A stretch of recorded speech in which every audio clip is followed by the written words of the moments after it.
देखो पृष्ठीय क्षेत्रफल और आयतन का एक्सरसाइज 13.1 यानी 13.1 का दूसरा सवाल। सेकंड सवाल, कोई एक बर्तन खोखला अर्ध गोले के आकार का है। अर्धगोला यानी कि कटोरे का आकार, जिसके ऊपर एक खोखला बेलन अध्यारोपित, अध्यारोपित यानी कि उसके ऊपर एक बेलन रखा हुआ है। बेलन यानी सिलेंडर की आकृति का एक बेलन रखा है परिधि पर। हाँ वेरी गुड, उसके एकदम जस्ट एकदम बैठा हुआ रहेगा एक दूसरे, ठीक है। अर्धगोले का व्यास 14 सेंटीमीटर है या 14 सेंटीमीटर।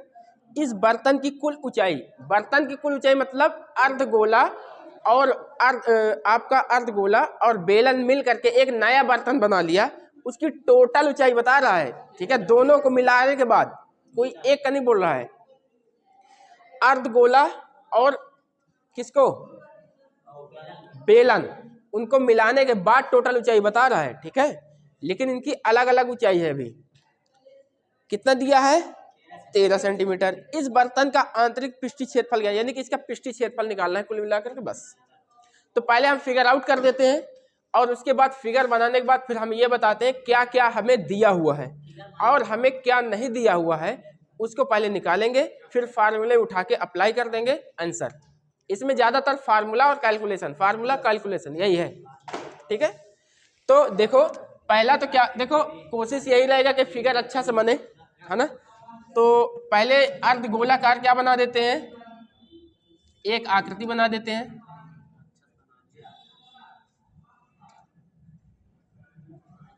थोड़ा फिगर अगर ना सही हो तो थोड़ा और बेहतर से बना दे।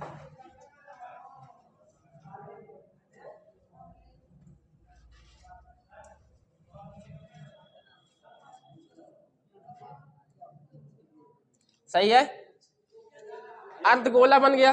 अब इसके ऊपर एक बेलन रखा है, खोखला बेलन, ठीक है।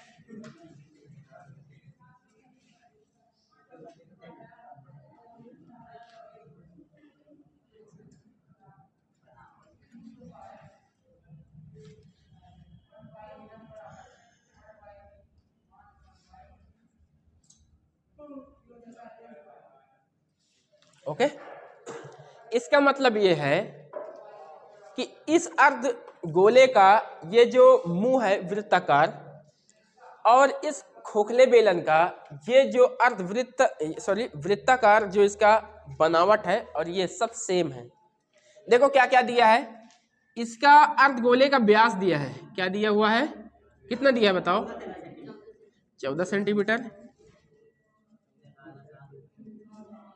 तो ये कितने कितने का हो जाएगा, 7 सेंटीमीटर, यानी 7 सेंटीमीटर और 7 सेंटीमीटर, और नीचे वाला भी कितना हो जाएगा, 7 सेंटीमीटर ही तो होगा, क्योंकि इधर इधर इधर ऊपर सब त्रिज्या ही तो होगी, त्रिज्या समान होगी। और कह रहा है कि इस अर्धगोले और बेलन मिल करके, अर्धगोला और बेलन मिल करके एक बर्तन बना रहा है, और टोटल बर्तन की लंबाई, बर्तन की टोटल लंबाई 13 सेंटीमीटर। सही है, देख लेना कहीं गलती हो तो बताना। 13 सेंटीमीटर ही दिया है, 13 सेंटीमीटर कुल ऊंचाई। अगर अब हम तुमसे पूछे, ये बताओ हमें कि इस टोटल बर्तन की ऊंचाई तो हमें दिया है, अगर हम अलग अलग बर्तन की ऊंचाई अगर पूछे तो कोई बता सकता है, इसकी ऊंचाई और इसकी ऊंचाई, यानी बेलन की ऊंचाई और अर्धगोले की ऊंचाई, कोई बता सकता है। 7 ऊंचाई, वेरी गुड, 7 हो गया अर्धगोले का। 7, 13 में से 7 हटा दोगे तो कितना बचा, 6। किसकी ऊंचाई हो गई, बेलन की, बहुत सही। अच्छा वैसे अगर देखा जाए फिगर थोड़ा इसमें सही नहीं बना, मतलब कि हमें क्या पता कितनी ऊंचाई थी, इसको थोड़ा छोटा होना चाहिए, 7 बड़ा होना चाहिए ना, लेकिन फिर भी समझने के उद्देश्य से सही है, ठीक है।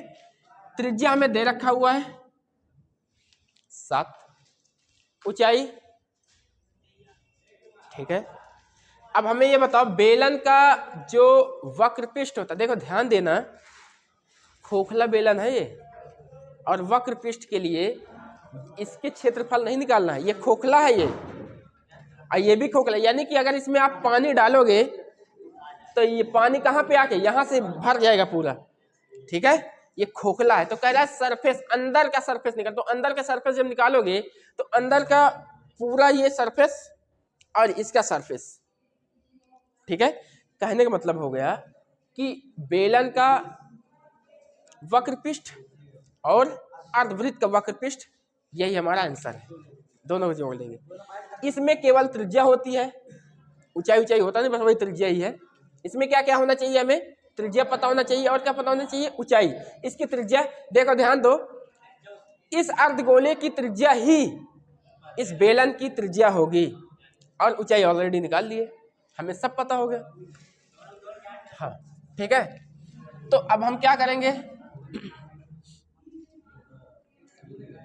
अर्धगोले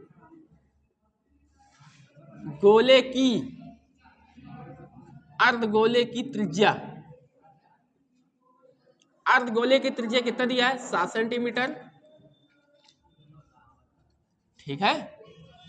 वास्तव में अगर देखा जाए ना तो त्रिज्या पहले नहीं दिया था, व्यास दे रखा था। तो अर्धगोले का व्यास लिख के तब त्रिज्या दिखाओ तो ज्यादा सही। अर्धगोले का व्यास d इक्वल टू दिया है 14 सेंटीमीटर, तो त्रिज्या कितना हो जाएगा, r इक्वल टू 7 सेंटीमीटर। आपको पता है ना व्यास का आधा होता है डायमीटर।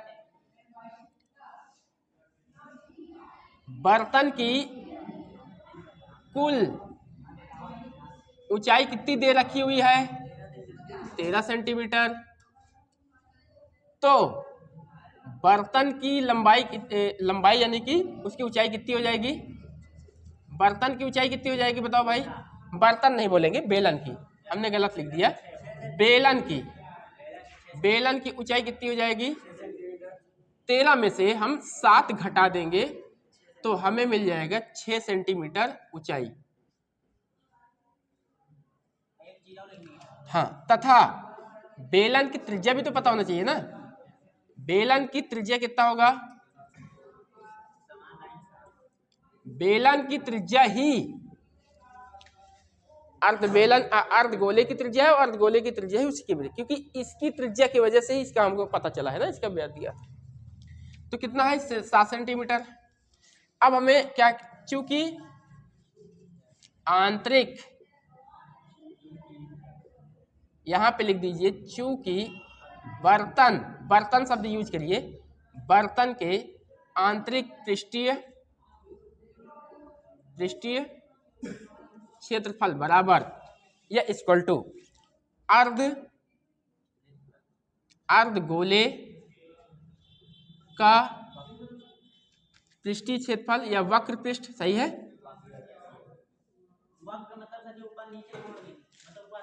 ये वाला चिकना वाला भाग, ठीक है, प्लस बेलन का वक्र पृष्ठ या वक्र पृष्ठ लिख दो या पृष्ठीय क्षेत्रफल लिख दो। अर्धगोले का क्या होगा भाई, 2 पाई r स्क्वायर, क्यों भाई यही लिखवाए थे हमने। बेलन का क्या होगा, 2 पाई r h, इसमें कॉमन क्या है, 2 पाई r, यहाँ r प्लस h यही कॉमन आएगा, ठीक है। 2 इंटू, देखो पाई का वैल्यू कितना रखने के लिए क्या है, 3.14 की 22/7, 22/7, तो 22/7 गुणे r कितना, 7 गुणे r इक्वल टू कितना दिया है, 7 ही दिया है, h कितना दिया है, 6 दिया है, 7 यानी 7 कट जाएगा, ये हो जाएगा 44 इंटू ये कितना हो जाएगा, 13 चौको 52, 5 13 चौको 52, 5 57, यही हमारा आंसर होगा। भाई अपना आंसर देख लीजिए, सही है, परफेक्ट है।